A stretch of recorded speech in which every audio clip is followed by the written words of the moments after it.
नमस्कार, बहुत स्वागत है आपका। आप देख रहे हैं आपकी आवाज और आपके साथ मैं हूं आसिफ शेख। आपकी आवाज में आज बात नक्सलियों और नारायणपुर में हुई बड़ी नक्सली वारदात की। नारायणपुर में नक्सलियों ने एक बार फिर बड़ी वारदात को अंजाम दिया। डीआरजी जवानों से भरी हुई बस को नक्सलियों ने आईईडी लगाकर उड़ा दिया। इस धमाके की वजह से हमारे 5 बहादुर जवान शहीद हो गए और कई घायल हुए। घायल जवानों का इलाज जारी है। आपको याद होगा कुछ दिन पहले नक्सलियों की तरफ से शांति वार्ता की पहल वाली एक चिट्ठी वायरल हुई थी। सवाल यह है कि एक तरफ शांति वार्ता का ढोंग, दूसरी तरफ एक और वारदात। कई सवाल है जिनके जवाब जानने की कोशिश करेंगे। एक खास पैनल हमारे साथ जुड़ेगा, लेकिन आइए सबसे पहले हम आपको यह बताते हैं कि यह हमला हुआ कैसे, और उसके बाद हम आपको यह भी बताएंगे कि वो चिट्ठी और उसके बाद ये हमला, ये तमाम बड़ी चीजें एक तरफ और दूसरी तरफ ये वारदात। नारायणपुर में नक्सलियों ने बड़ी वारदात को अंजाम दिया। नक्सलियों ने सुरक्षा बल के जवानों से भरी बस को आईईडी ब्लास्ट से उड़ा दिया, जिसमें ड्राइवर सहित डीआरजी के 5 जवान शहीद हो गए। वहीं 12 जवान घायल बताए जा रहे हैं, जिसमें से गंभीर रूप से घायल 5 जवानों को रायपुर लाया जा रहा है। बाकी घायलों का इलाज धौड़ाई स्वास्थ्य केंद्र में किया जा रहा है। बताया जा रहा है कि डीआरजी के करीब 150 जवान 2 दिनों से इलाके में ऑपरेशन चला रहे थे। इन्हीं में से 30 जवान एक बस में सवार होकर ऑपरेशन से वापस लौट रहे थे, और इसी दौरान कडेनार से मंदौड़ा के बीच घात लगाए नक्सलियों ने बस को आईईडी से उड़ा दिया। धमाके के बाद डीआरजी की बस पुल से नीचे गिर गई, जिसमें मौके पर ही 3 जवान शहीद हो गए, जबकि 2 जवानों ने इलाज के दौरान दम तोड़ दिया। घटना पर राज्यपाल अनुसुईया उइके ने दुख जताया है। वहीं कल सुबह डीजीपी डीएम अवस्थी और नक्सल ऑपरेशन के डीजी अशोक जुनेजा नारायणपुर जाएंगे। आपको बता दें कि इससे पहले नक्सलियों ने सरकार से शांति वार्ता की बात भी कही थी। ठीक उसी के बाद इस बड़ी वारदात को अंजाम दिया है। 2 दिन से जवान ऑपरेशन पे थे जंगल में। जंगल से कैंप वापस आ गए थे। कैंप से जब शाम को गाड़ी में ये वापस नारायणपुर बेस कैंप नारायणपुर वापस आ रहे थे, तो रास्ते में करीब 4:15 बजे कडेनार और कन्हार गाँव के बीच 3 किलोमीटर दूरी पे एक पुलिया है, वहाँ पे 3 आईडी ब्लास्ट हुए। टोटल मिला के 5 जवानों के शहीद हो चुके हैं। उसमें 2 प्रधान आरक्षक हैं, 1 आरक्षक है और 1 आरक्षक चालक है। 3 जवान सीरियसली जो इंजर्ड हैं, उनको अभी वहाँ से इवैक्यूएट कर दिया गया है रायपुर के लिए। वो अभी यहाँ से करीब आधे घंटे पहले वहाँ से नारायणपुर से निकल गए हैं। और टोटल 9 जवान जो सामान्य घायल हैं, उनका नारायणपुर में जिला अस्पताल में इलाज चल रहा है। वहाँ पे ब्लास्ट किन कारणों से हुआ उसकी तो अभी जाँच होगी। इन्वेस्टिगेशन में जैसा आएगा उसके बाद बताएंगे आपको। मुख्यमंत्री भूपेश बघेल ने नक्सलियों की नापाक हरकत की कड़ी निंदा की है। उन्होंने जवानों की शहादत पर गहरा दुख जताते हुए घायल जवानों को बेहतर से बेहतर इलाज की सुविधा उपलब्ध कराने के निर्देश दिए। इसके साथ ही उन्होंने पुलिस महानिदेशक को घटना की पूरी जानकारी लेकर जरूरी कदम उठाने को भी कहा है। उन्होंने कहा कि ये नक्सलियों की हताशा का परिणाम है। अब नक्सलियों के खिलाफ सुरक्षा बलों का अभियान और तेज होगा।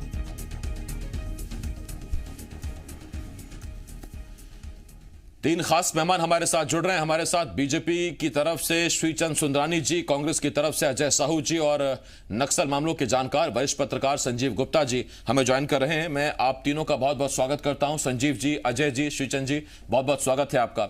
सबसे पहला सवाल संजीव जी आपसे, उसके बाद फिर मैं सियासी प्रतिक्रिया लेता हूं हमारे दोनों राजनीतिक मेहमानों से।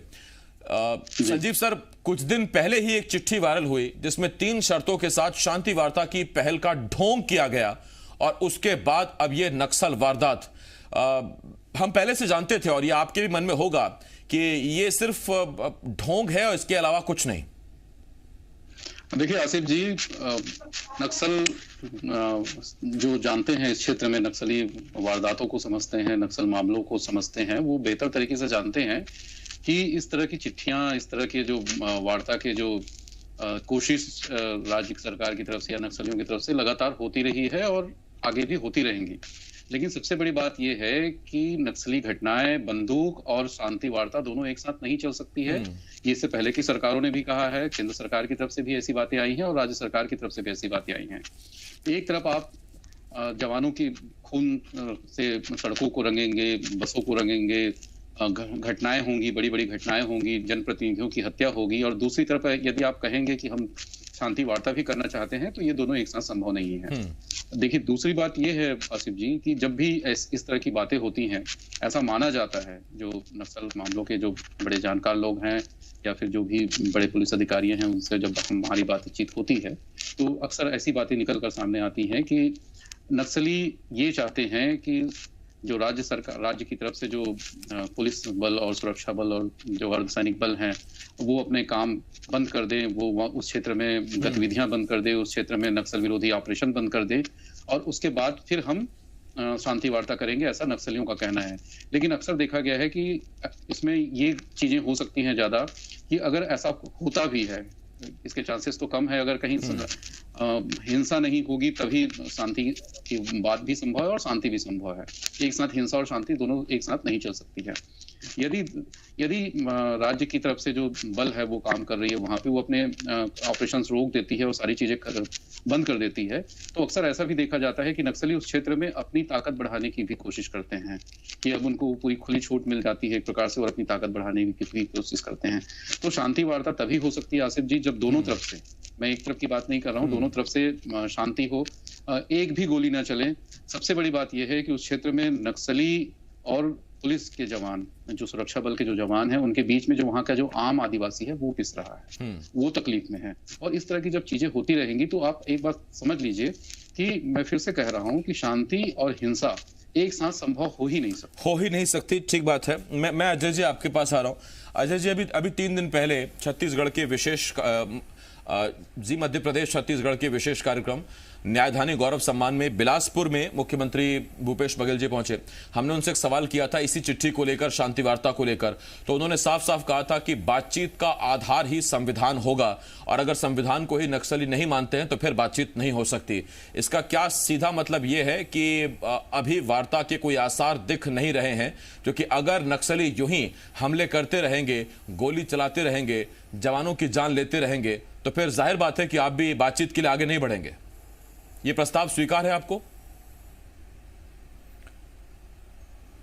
देखिए आसिफ जी, नक्सलियों की जो चिट्ठी आई थी उसके बाद में माननीय मुख्यमंत्री जी ने जो बातें कही कि पहले उनको संविधान पर विश्वास, आस्था और निष्ठा जतानी होगी, उसके बाद ही हम बातचीत करेंगे। बोली और गोली दोनों एक साथ नहीं चल सकती, दोनों में से एक रास्ता आपको अपनाना होगा। हमारी सरकार बोली में भी विश्वास रखती है और अगर आपने जो ये निंदनीय घटना की है, इसके बाद माननीय मुख्यमंत्री जी ने कहा है ऑपरेशन और तेज होंगे। हमारे जवानों का मनोबल बहुत ही ठोस है, ऊंचा है और वो लोग जिस तरीके से नक्सलियों को, जो लोग 17-18 जिलों तक अपने पांव पसार चुके थे, उनको अगर 3-4 जिलों तक खदेड़ने का काम किया है, तो एक छत्तीसगढ़ पुलिस की, हमारे जवानों की बहुत बड़ी सफलता है। और आज की जो घटना है वो निश्चित तौर पर कहीं ना कहीं नक्सलियों की जो खींच है, उनको लोग जो हैं वो जो नक्सलवाद की जो विचारधारा है, उस विचारधारा से जिस तरीके से लोग दूर जा रहे हैं, बौखलाहट में इस तरीके के वो लोग हथकंडे अपना रहे हैं, जिसकी जितनी निंदा की जाए कम है। इस तरीके की चीजें होंगी तो फिर बातचीत का रास्ता कहां बचता है। अगर बातचीत करनी है तो संविधान पर विश्वास रखिए और मुख्य धारा में आने के बाद फिर बातचीत होगी। लेकिन इस तरीके की चीजें होंगी तो हम ईंट का जवाब पत्थर से देंगे। हमारे जवान घुस घुस कर ऐसे लोगों को चिन्हित कर कर निकाल कर बाहर लाएंगे। इसके लिए सरकार संकल्पित है। नक्सलवाद को समाप्त करना हमारी सरकार की प्राथमिकता में है। यही कारण है कि हम बस्तर में लगातार रोजगार उपलब्ध कराने की दिशा में काम हमारी सरकार कर रही है और उसका फायदा यह हो रहा है कि जो लोग नक्सलवाद की दिशा में चले जाते थे, वो लोग अब रोजगार की तरफ अपना रुख मोड़ रहे हैं और नक्सलियों को लोग खोजने से नहीं मिल रहे। यही कारण है कि नक्सली अब 2-3 जिलों तक सिमट गए हैं। लेकिन पहले आप देखा करते थे कि किस तरह से नक्सलियों का सरेंडर भी होता था, तो केवल भरमार बंदूक जो होती थी वही जब्त की जाती थी, जो रिकॉर्ड में है। मैं कोई नई बातें नहीं कह रहा हूं। लेकिन छत्तीसगढ़ में सरकार बदलने के बाद हमने उनके पास से अत्याधुनिक जो राइफलें हैं, ऑटोमेटिक मशीनें हैं, वो भी जब्त करने का काम किया है। तो नक्सली कहीं ना कहीं बैकफुट पर हैं, हताशा की ओर है। वहीं हमारे जवानों का मनोबल बहुत ऊंचा है। सरकार की स्थिति बिल्कुल साफ है। आपको संविधान में विश्वास दिखाना होगा, उसके बाद ही हम बात करेंगे। मैं इस पर लौट रहा हूं अजय जी आपके पास। श्रीचंद सुनानी जी आपके पास आ रहा हूं। सर, कई बार बीजेपी आरोप लगाती है कि नई सरकार की नक्सल नीति ही क्लियर नहीं है कि नक्सलियों से किस नीति के तहत जंग लड़ी जाएगी या उनसे बातचीत की जाएगी। सर 15 साल आपकी तो कोई नीति क्लियर होगी, कितना फर्क आ गया? केंद्र की ही रिपोर्ट थी कि देखिए निश्चित रूप से आसिफ जी कांग्रेस की सरकार का स्पष्ट सोच नहीं है। स्पष्ट तो ये हमेशा बातचीत के रास्ते की बात करते रहे, हमेशा नरम रुख अपनाते रहे। नक्सलियों के प्रति इनका जितना नरम रुख रहा, आज ये जरूर अजय साहू जी से अभी जो मैं सुन रहा था कि बड़ी गोली का जवाब गोली से देंगे बात कर रहे हैं, तो भारतीय जनता पार्टी तो सदैव ये कहती रही कि गोली का जवाब गोली से और नक्सलियों को कुचलने की बात होनी चाहिए। देखिए दृढ़ इच्छा शक्ति के कारण ही सरगुजा से पूरी तरह नक्सलवाद समाप्त हुआ। बस्तर में आज जो घटना हुई बड़ी दुर्भाग्यजनक है। हमारे जवान शहीद हुए, उनके प्रति मेरी श्रद्धांजलि है और निश्चित रूप से बहुत दुखद घटना है और कहीं ना कहीं सरकार को भी कड़ा रुख अपनाना चाहिए और केंद्र सरकार हमेशा नक्सलवाद को सफाया करने की दिशा में राज्य सरकार को मदद करने को तैयार है। यहाँ तक कि केंद्रीय गृह मंत्री आदरणीय अमित शाह जी रायपुर आकर मीटिंग भी की है और ये कांग्रेस के नेता हमेशा नक्सलियों के प्रति जो नरम रुख अपनाते रहे, आज उसी का परिणाम है कि 3 दिन पहले एक चिट्ठी भेजते हैं, सशर्त बातचीत की बात करते हैं और उसके बाद एक हमला कर देते हैं। तो कहीं ना कहीं सरकार को चुनौती देने का काम नक्सलियों ने किया है और सरकार को चाहिए कि इन नक्सलियों से गोली का जवाब गोली से दे। एक एक जवान की शहीदी व्यर्थ नहीं जानी चाहिए। आज जो हमला हुआ है निश्चित रूप से बड़ा दुर्भाग्यजनक है। मैं इस बात से सहमत हूं कि जिस प्रकार ग्रामीणों को परेशानी हो रही है, आदिवासियों को परेशानी हो रही है गांव में, कहीं ना कहीं उनकी भी सुरक्षा के बंदोबस्त, क्योंकि अभी नक्सली ग्रामीणों पे भी अत्याचार कर रहे हैं। श्रीचंद जी, आपकी सरकार में कितनी बार शांति प्रस्ताव आए नक्सलियों की तरफ से और फिर उन पर आपने कैसे रिएक्ट किया? नहीं, हमने तो गोली का जवाब गोली से दिया और हमने कभी नक्सलियों के प्रति नरम रुख कभी नहीं अपनाया। तो फिर ये किसका बयान था कि नक्सली भी इसी माटी के सपूत हैं, हमारे भाई हैं, अगर आएंगे तो गले लगा लेंगे? क्या ये पूर्व सीएम रमन सिंह का बयान नहीं था? देखिए डॉक्टर रमन सिंह जी ने तो खदेड़ने का काम किया नक्सलियों को और पूरी तरह से सरगुजा मुक्त कराया, जो आज भी मुक्त है, और बस्तर भी हम मुक्त कराने की दिशा में आगे बढ़ चुके थे लगातार। डॉक्टर रमन सिंह जी ने बातचीत का रास्ता कभी बंद नहीं किया था, लेकिन नरम रुख भी कभी नक्सलियों के प्रति नहीं अपनाया था। अगर कोई नक्सलियों के बीच कोई प्रस्ताव आए होंगे तो निश्चित रूप से उन्होंने बातचीत के लिए मना नहीं किया होगा, लेकिन कभी भी हमारी भाषा नक्सलियों के प्रति कभी भी नरम नहीं रही। और जितना नक्सलियों को के खिलाफ अभियान हमारी सरकार में चला, नक्सलियों के आत्मसमर्पण की बात हो, चाहे कई आज भी बहुत सारे हार्डकोर नस्ली आज भी जेलों में बंद है। कहीं ना कहीं कांग्रेस की सरकार ने ये बात कही थी कि बेगुनाह लोग बंद है जेलों में, हम उनको छोड़ेंगे। तो कहीं ना कहीं उससे नक्सलियों का मनोबल बढ़ा है और नक्सलियों का मनोबल बढ़े, ऐसा काम सरकार को नहीं चाहिए, करना चाहिए। मैं तो अभी तक हैरत में हूं कि आपने अपने 2 सवालों के जवाब में अभी तक ये नहीं कहा कि नक्सली अभी कहने लगे हैं कि ये हमारी सरकार है। इससे पहले भी बीजेपी के तमाम प्रवक्ता ये आरोप लगाते रहे हैं कि अब नहीं, हमेशा कहते रहे नक्सली, कहते रहे कि अब हमारी राज्य में सरकार है। हाँ, वही अब मैंने आपको याद दिलाया तो आपने उस पर बयान दे दिया। श्रीचंद जी, मैं आ रहा हूं उस पर, आपके पास आ रहा था। आपने जी आपको धन्यवाद। अच्छा, अभी आप उस पर आने वाले थे, मैंने बीच में आपको टोक दिया। ठीक, मैं आता हूँ श्रीचंद जी आपके पास। संजीव सर आपके पास आ रहा हूं। और संजीव सर, मेरा सवाल आपसे यही है सर, इतने साल बाद भी अगर नक्सल जड़ से खत्म नहीं हो पाया है तो उसके लिए क्या कंफ्यूजिंग नीतियां उसके लिए जिम्मेदार हैं? क्योंकि फोर्सेस की कमी नहीं है, बड़ी तादाद में बटालियंस तैनात हैं, इलाका जरूर बड़ा है और चूंकि ये आमने सामने की लड़ाई नहीं है, ये नक्सली वारदात को अंजाम देते हैं, फिर ग्रामीणों की वेशभूषा में छिप जाते हैं, वो सारी चीजें एक तरफ हैं, लेकिन क्या अब तक नीतियां क्लियर नहीं है कि किस नीति के तहत सरकारें आगे बढ़ेंगी? फिर वो दोनों सरकारों की बात मैं कर रहा हूं। देखिए आसिफ जी, उस क्षेत्र में जो शुरुआत में जब नक्सली आंदोलन की जो शुरुआत हुई थी, जब नक्सलबाड़ी से निकलकर जब आंध्र प्रदेश के दूसरे हिस्से में और छत्तीसगढ़ के इस हिस्से में आए थे, तो एक क्लियर था, विजन क्लियर था नक्सलियों का कि हम अत्याचार जो हो रहा है वहां पे ग्रामीणों के साथ जो हो रहा है उसके लिए हम लड़ेंगे, हम उसके खिलाफ जो अत्याचार कर रहे हैं उनके खिलाफ हम सशस्त्र आंदोलन करेंगे और ये सारी चीजें हो गई। लेकिन धीरे धीरे उस आंदोलन की दिशा बदली, अब सीधा हत्याएं और किसी की भी हत्याएं और किसी भी तरह की हत्याएं हो रही हैं उस क्षेत्र में। अब वो सारी आंदोलन जो है अब वो पीछे छूट गया है। माओवाद जो है अब उस तरह से नहीं रहा है जो पहले था। सशस्त्र आंदोलन जिस तरह से जिस चीज के लिए किया गया, मजदूर के लिए, किसानों के लिए, जो जिन लोगों ने हथियार उठाया, वो सारी चीजें खत्म हो गई है। और मुझे ऐसा लगता है कि जो नक्सली नेता है अब उस चीजों पे विचार भी कर रहे होंगे कि हम लोगों ने किस तरह से शुरू किया था, अब क्या हो रहा है। दूसरी सबसे बड़ी बात है कि नक्सल समस्या जो है वो केवल लॉ एंड ऑर्डर सिचुएशन नहीं है, वो सोशियो इकोनॉमिक प्रॉब्लम भी है, आर्थिक और सामाजिक समस्या भी है। उसके हिसाब से भी हमको ध्यान देना पड़ेगा, उस हिसाब से आगे बढ़ना होगा, उस क्षेत्र का विकास करना होगा। उस क्षेत्र में जो अंतिम पंक्ति के जो व्यक्ति हैं, जो रोटी कपड़ा मकान शिक्षा स्वास्थ्य जैसी सुविधाओं की मैं हमेशा बात करते रहता हूँ, उस क्षेत्र की अंतिम पंक्ति के लोगों तक पहुंचाना होगा वो सारी चीजें, जिसकी वजह से वहां के ग्रामीणों के बीच में किसी भी प्रकार की सरकार के प्रति, इस संविधान के प्रति और इस सिस्टम के प्रति कोई किसी भी प्रकार की नाराजगी न रहे। उस नाराजगी को हमको दूर करनी होगी।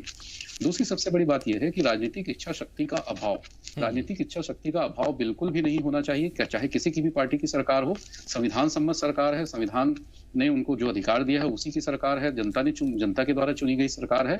इसलिए नक्सलियों ये आरोप लगा देना कि नक्सली कहते हैं कि हमारी सरकार है, सरकार नक्सलियों की कभी नहीं हो सकती है। सरकार, नक्सली तो संविधान को ही नहीं मानते और सरकार जो है संविधान सम्मत होती है, तो इस तरह की चीजें नहीं होती है।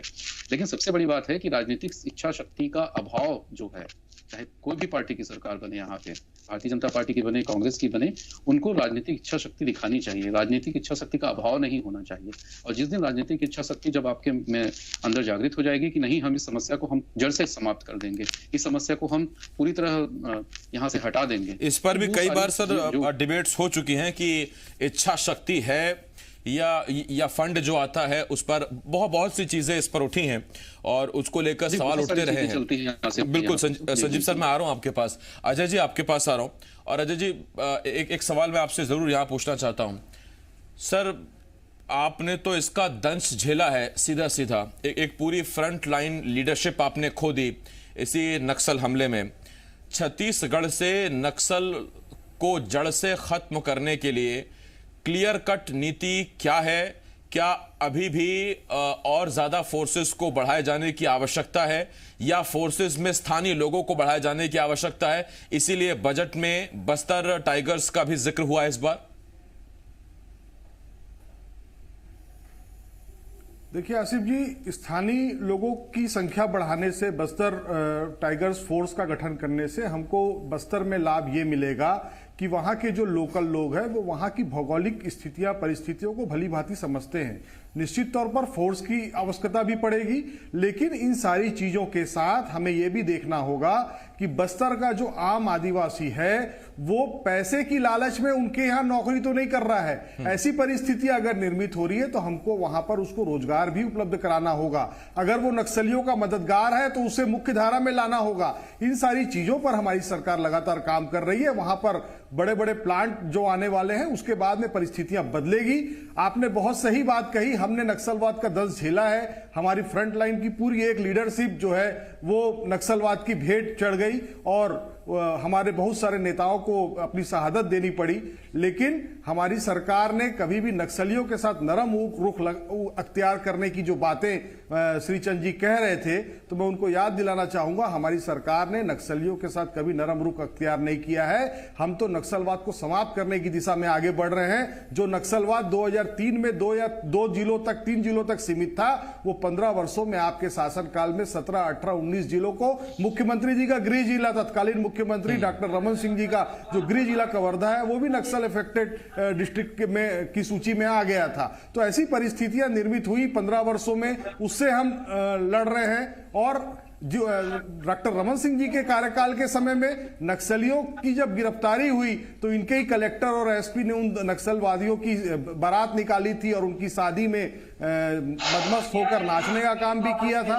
तो छत्तीसगढ़ के लोगों ने देखा है किसका रुख जो है किसके प्रति नर्म रहा है, किसके प्रति सख्त रहा है। इतनी बड़ी परिवर्तन यात्रा होती है तो फिर तो समाधान निकलने से सरकार सुरक्षा मुहैया नहीं कराती। वक्त मेरे पास खत्म हो गया सर। आपका नर्म रवैया था। बहुत धन्यवाद आपका संजीव सर, बहुत शुक्रिया आपका संजीव गुप्ता जी, अजय साहू जी। अजय जी आवाज नहीं पहुंचे, सुन नहीं रहे सर, अब वक्त खत्म हो गया सर। श्रीचंद सोनानी जी आपका भी बहुत बहुत शुक्रिया हमारे साथ जुड़ने के लिए। 3 खास मेहमान हमारे साथ जुड़े हुए थे, लेकिन बात सीधी सी है, देखिए, बार बार ये खबरें पढ़ के कि आज यहाँ धमाका हुआ, यहाँ हमारे जवान शहीद हुए, मन बहुत व्यथित हो जाता है। बहुत दुखद खबरें आती है। हमें गर्व है अपने शहीदों पर, और आज शहादत दिवस भी है।